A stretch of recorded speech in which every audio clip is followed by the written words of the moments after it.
Como se planejar para comprar um imóvel? Será que vale a pena financiar, pagar à vista? É isso que você vai sair desse vídeo aqui hoje sabendo. Então fique comigo até o final. Bom, a gente sabe que o sonho do brasileiro é comprar um imóvel. A gente às vezes não sabe muito o porquê disso, não entende muito bem, mas eu vou explicar para vocês agora. Nós viemos de uma geração que investia muito em terras, em imóveis. Cerca de 50, 100 anos, a gente tinha um Brasil muito menos desenvolvido do que nós temos hoje e muito mais instável, politicamente falando, juridicamente falando, economicamente falando. Para você ter uma ideia, a nossa moeda, que é o real, tem menos de 30 anos de existência. Comparado com o dólar, que tem mais de 200 anos, você já sabe que existe uma grande diferença entre as economias e, consequentemente, as culturas dos países. Então, devido à insegurança política, econômica e jurídica do Brasil, os nossos antecessores, nossos pais, nossos avós de gerações anteriores, valorizavam muito esse investimento em algo palpável, em terra, por exemplo. Como é uma coisa escassa, né, que conforme o passar do tempo, naquela determinada região vai ficando mais escasso comprar imóveis ali, automaticamente é uma coisa que se valoriza. E isso atraiu muito a atenção de pessoas que tinham dinheiro sobrando naquela época. Hoje as coisas são um pouco diferentes, porém aquela cultura enraizada de se investir em terras ainda continua, porque a gente aprende a lidar com o dinheiro conforme os nossos pais e avós lidavam. Então, por conta disso, é muito gritante ainda esse desejo ardente por imóveis aqui no Brasil. Mas você já deve saber que não é em todo caso que vale a pena comprar um imóvel, mas talvez você também não tenha conhecimento dos números em relação a isso. Bom, a primeira coisa que a gente tem que avaliar na hora de se comprar um imóvel é a sua condição e o seu desejo. Por que eu falo isso? Porque muitas vezes a pessoa não tem nem noção do quanto ela pode pagar. Às vezes, acredite, a pessoa não sabe nem o quanto que ela ganha. Bom, mas eu quero pegar um caso prático aqui para ilustrar melhor isso para você. Vamos analisar o caso do Matheus, tá? O Natan vai jogando aqui na tela e eu vou cantando dados para você. O Matheus, um trabalhador, tem uma renda de R$ 8.500. Ele quer comprar um apartamento de R$ 560 mil. Ele já verificou no banco que esse financiamento sairá com uma taxa de 10% ao ano. Porém, ele tem que dar pelo menos 20% do valor do imóvel de entrada, que é R$ 112 mil. Tá bom? 20 anos é o prazo do financiamento. O que a gente enxerga a partir desse cenário? Se o Matheus é um cara que não tem o hábito de poupar, ele vai ter que poupar agora para conseguir chegar nesse valor de entrada dos R$ 112 mil. Para isso, ele pouparia 30% da sua renda, que é o que eu recomendo para os meus clientes, que eles devem gastar em valor com moradia ali de imóvel até 30% da sua renda. E 30% da renda do Matheus é R$ 2.550. Então, ele juntando R$ 2.550 todos os meses, ele conseguiria o valor de entrada do apartamento em 44 meses, ou 3,6 anos, um pouco menos do que isso por conta do rendimento, se fosse aplicado em alguma aplicação sem risco. Bom, agora você deve estar imaginando o quanto de parcela que o Matheus pagaria por mês, né? A gente vai ver isso na frente do computador daqui a pouco, mas antes eu queria chamar a atenção para uma coisa. Como a gente compra não só imóvel, compra qualquer coisa, vai comprar um equipamento, um notebook, um Kindle, a gente compra, pessoal, no lado do nosso cérebro que é movimentado pelas emoções. A gente sempre compra pela emoção, pensando no que aquilo vai nos proporcionar e depois justifica por algum motivo razoável. Então a gente compra pela emoção e depois de comprar justifica tentando utilizar uma razão, uma lógica. E no imóvel é a mesma coisa. E qual que é a parte boa de se comprar um imóvel agora, né? Eu quero agora um imóvel. É que você tem a antecipação de um sonho. É uma coisa muito marcante na vida de alguém poder entrar num imóvel e dizer que aquilo lá é seu. No entanto, para chegar a esse ponto de comprar um imóvel, geralmente as pessoas apenas calculam se a parcela daquele financiamento cabe no seu bolso. Mas elas não veem o quanto em percentual aquele valor representa da sua renda, tampouco elas analisam o montante total que essa pessoa gastaria no financiamento. Portanto, eu faço uma chamada aqui para você verificar e pensar se realmente vale a pena antecipar esse sonho a esse custo. E esse custo a gente vai ver no caso do Matheus agora aqui na tela.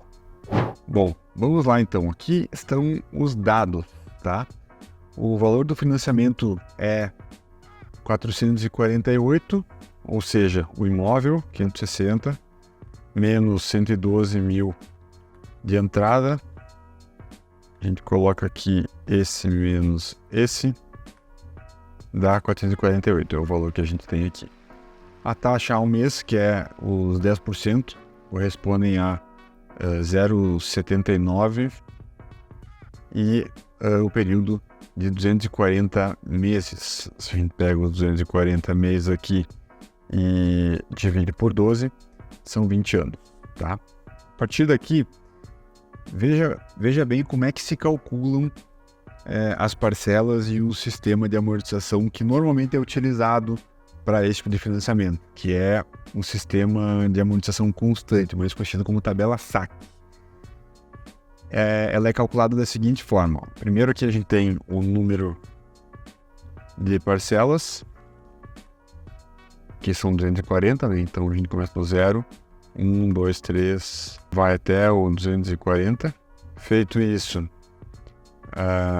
aqui a gente vem para os juros, né? Aqui a gente vem para a amortização, aqui para o valor da parcela propriamente dita e aqui o saldo restante do financiamento. Aqui vamos fazer da seguinte forma, ó. O saldo restante na parcela 0 é o valor total, ok? Agora, a amortização, ela é constante. Se ela é constante, então os 448 mil são divididos por 240, que são os números de meses aqui. Então a gente coloca o seguinte, ó, igual isso dividido por 240. Tá aqui, ó. Então a gente tem 1.866 só de amortização, tá? A gente puxa esse valor aqui até lá embaixo, essa amortização constante, ok? Aqui a gente vê o valor dos juros. O que é os juros? Nada mais é do que o saldo restante vezes o valor dos juros. Olha como dá um valor alto aqui, porque o valor financiado é um valor alto. E o valor da parcela nada mais é do que a soma da amortização com os juros. Então, você já vê o quê? Se o Matheus ele ganha 8.500, cara, é uma loucura ele pagar 5.400 numa parcela, por mais que o valor da parcela vai reduzindo com o tempo. Mas bem, eu não tô aqui para julgar, eu tô aqui para mostrar a realidade nua e crua, né? Então, o saldo restante que no início era 448, agora depois da primeira parcela ele fica como? 448 menos, aqui tá o pulo do gato. Não é o valor da parcela que conta para reduzir aqui o saldo, é o valor da amortização, então somente. Então depois o saldo restante fica 446. Bom, agora a gente vai jogar os números aqui para baixo, a tabela se preenche de forma automática aqui e aqui também. Tá? Então você vai vendo que o valor dos juros, ó, ele vai reduzindo com o passar do tempo, a amortização é constante, os juros vai reduzindo. E o valor da parcela, como os juros vai reduzindo, o valor da parcela aqui também vai reduzindo. De forma que lá no final, ele vai ter praticamente aqui o valor só da amortização. Pois bem, mostrada aqui a base de cálculo dessa fórmula, preste atenção no montante total de juros, ou seja, de dinheiro que iria fora desse cliente aqui do Matheus. Vamos somar aqui, ó, igual soma I5 até I246. Em número é esse o número aqui mesmo, ó, I7. Então, 430 mil reais, meus amigos e minhas amigas, foi de dinheiro jogado fora e esse é o custo da antecipação do sonho, tá? Bom, qual que é o valor total que ele pagaria então no imóvel? Soma K7K247. 878 mil é o valor que ele pagaria no apartamento que vale 560 mas com mais a entrada que ele deu, então ele já tinha dado 112, então o valor total que ele pagou foi 990 mil em um apartamento que vale 560. Você pagaria isso no apartamento? Pois é, esse é literalmente o preço da antecipação do sonho. Agora, para trazer uma perspectiva diferente para você, olha o que eu quero fazer. Vamos imaginar que esse valor aqui, não esse valor porque ele é um valor absurdo, mas vamos supor que ele investiu 30% da renda dele, tá? Se a renda do Matheus é 8.500, se ele investir 30% da renda, ele investe isso vezes 30%, R$ 2.550 de investimentos todos os meses, tá? Então a gente vai pegar na calculadora na HP12C o seguinte: PMT, que é o valor da parcela, que ele vai aplicar todos os meses. O I, que é a taxa de rendimento, a gente vai usar a mesma taxa do financiamento. O N, que é o período, a gente vai usar o mesmo período do financiamento também. O valor presente, que ele não tem nada de dinheiro. Vamos colocar geral aqui. E a gente quer saber o valor futuro, FV. É o que a gente quer calcular aqui. Como é que a gente faz isso através da HP12C? Vamos comigo aqui, ó. Vamos aos números. 2.550, eu vou negativar, porque é um valor que está saindo do bolso dele. PMT, 0,8. E 240 é o nosso N, período. Nosso PV é 0. E a gente quer saber quanto que ele teria depois de 20 anos investindo esse valor. A gente clica no FV, tá aqui.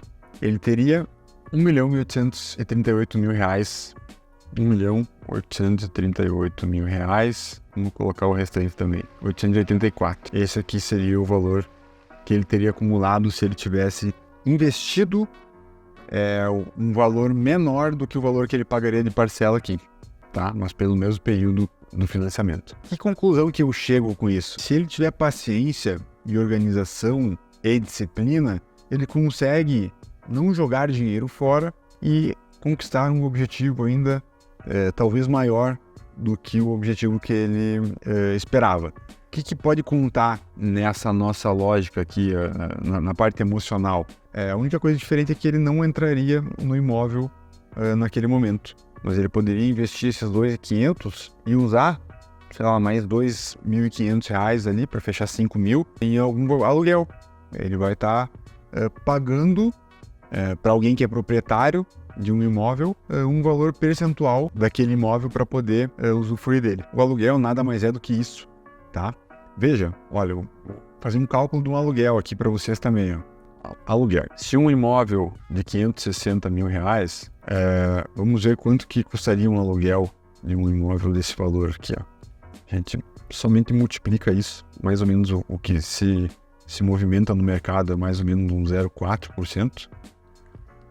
R$2.240 é o que ele pagaria de aluguel no imóvel nesse padrão. Então ele poderia fazer um contrato, morar ali por um tempo, juntando dinheiro, fazendo com que os juros compostos trabalhasse a favor dele, não contra, e aí concretizasse esse grande sonho da casa própria.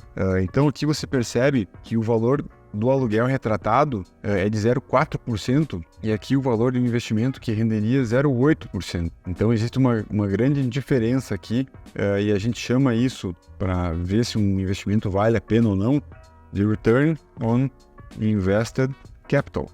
Qual que é o retorno de um capital investido de 560 mil alugando o imóvel, alugando esse valor? Seria de 2.240. E se você tivesse esses 560 mil, por exemplo, investido, rendendo 0,8, como é o caso dessa aplicação aqui, então ele teria R$4.480 se ele investisse esse valor em vez de ter um imóvel nesse valor e alugar. Isso se chama Return on Invested Capital. Então, essa é a conclusão que eu chego aqui em números, fazendo o cálculo do caso do Matheus. Bom, pessoal, analisando então friamente os números, a gente vê que se a pessoa pegasse esse valor com disciplina, com constância, sem fazer nada extraordinário, fazendo o básico, ela consegue juntar muito mais dinheiro investindo esse valor para depois decidir comprar o imóvel. Então a gente vê que a antecipação de um sonho custa caro, tá? Geralmente esses financiamentos eles só são benéficos para o banco. Claro que Para comprar um apartamento, a gente não vê só número, tem a parte da emoção. Não julgo quem compra imóvel, quem paga valor mais alto do que o imóvel realmente vale para poder antecipar o sonho. Só que isso tem que ser refletido com todas as informações na mesa e geralmente as pessoas não têm essa informação na mesa. E agora, com o meu vídeo, você tem essas informações e você tem capacidade de passar para amigos, familiares que porventura queiram comprar um imóvel. Então, aproveita e deixa nos comentários aqui o que você achou do vídeo, se você já imaginava que as coisas funcionavam dessa forma, esses seriam mais ou menos os números. Deixa aqui nos comentários, me segue, se inscreve aqui no canal, que vai ser muito bom contar com a tua participação nesse e nos próximos vídeos. Um abraço e até a próxima.